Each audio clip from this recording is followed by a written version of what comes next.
This is a CBS News special report. I'm Scott Pelley in New York. Good afternoon.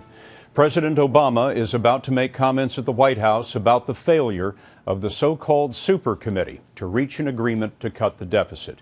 You may recall the committee was appointed back in the summer when Congress and the president struck a deal to raise the debt ceiling. As part of that deal, a special committee of 6 Republicans and 6 Democrats from the House and the Senate was ordered to find $1.3 trillion in savings by Thanksgiving Eve.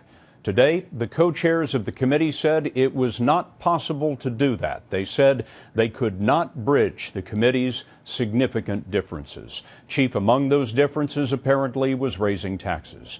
In the White House briefing room now is CBS News correspondent Bill Plant. Bill?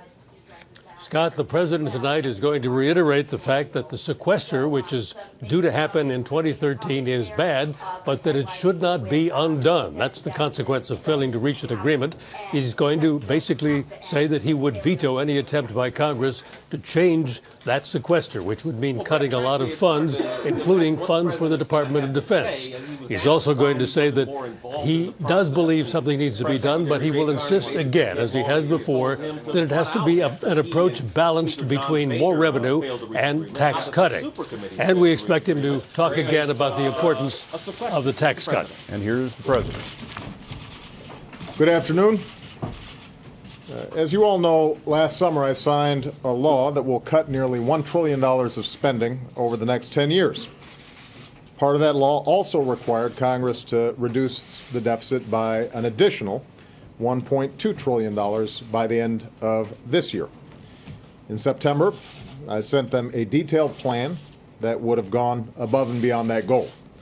It's a plan that would reduce the deficit by an additional $3 trillion by cutting spending, slowing the growth in Medicare and Medicaid, and asking the wealthiest Americans to pay their fair share. In addition to my plan, there were a number of other bipartisan plans for them to consider from both Democrats and Republicans, all of which promoted a balanced approach. This kind of balanced approach to reducing our deficit, an approach where everybody gives a little bit and everyone does their fair share, is supported by an overwhelming majority of Americans, Democrats, independents, and Republicans. It's supported by experts and economists from all across the political spectrum. And to their credit, many Democrats in Congress were willing to put politics aside and commit to reasonable adjustments that would have reduced the cost of Medicare as long as they were part of a balanced approach. But despite the broad agreement that exists for such an approach, there are still too many Republicans in Congress who have refused to listen to the voices of reason and compromise that are coming from outside of Washington. They continue to insist on protecting $100 billion worth of tax cuts for the wealthiest 2% of Americans at any cost, even if it means reducing the deficit with deep cuts to things like education and medical research, even if it means deep cuts in Medicare. So, at this point at least, they simply will not budge from that negotiating position.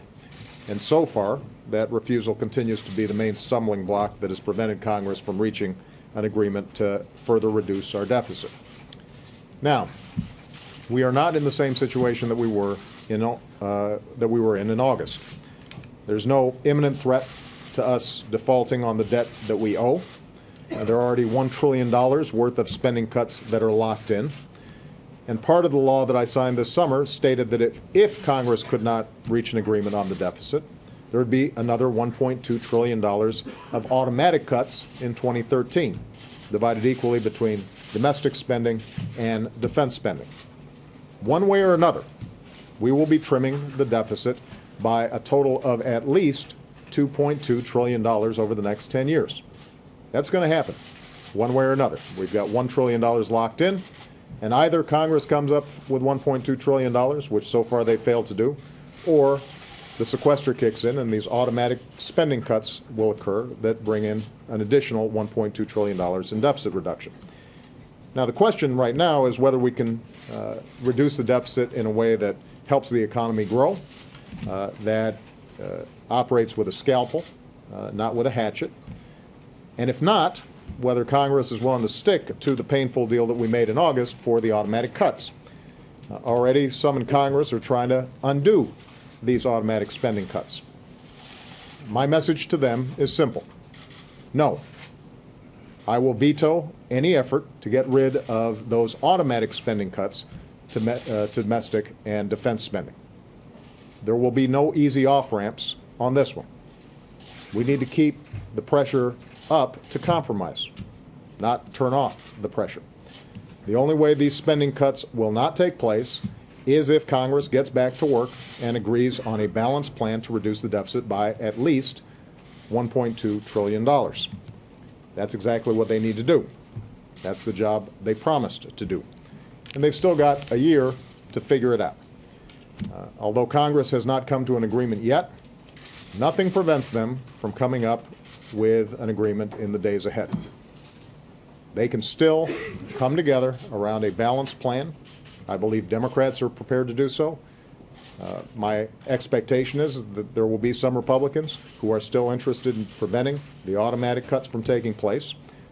And as I have from the beginning, I stand ready and willing to work with anybody that's ready to engage in that effort to create a balanced plan for deficit reduction. Now, in the meantime, we've got a lot of work left to do this year. Before Congress leaves next month, we have to work together to cut taxes for workers and small business owners all across America. If we don't act, taxes will go up for every single American starting next year.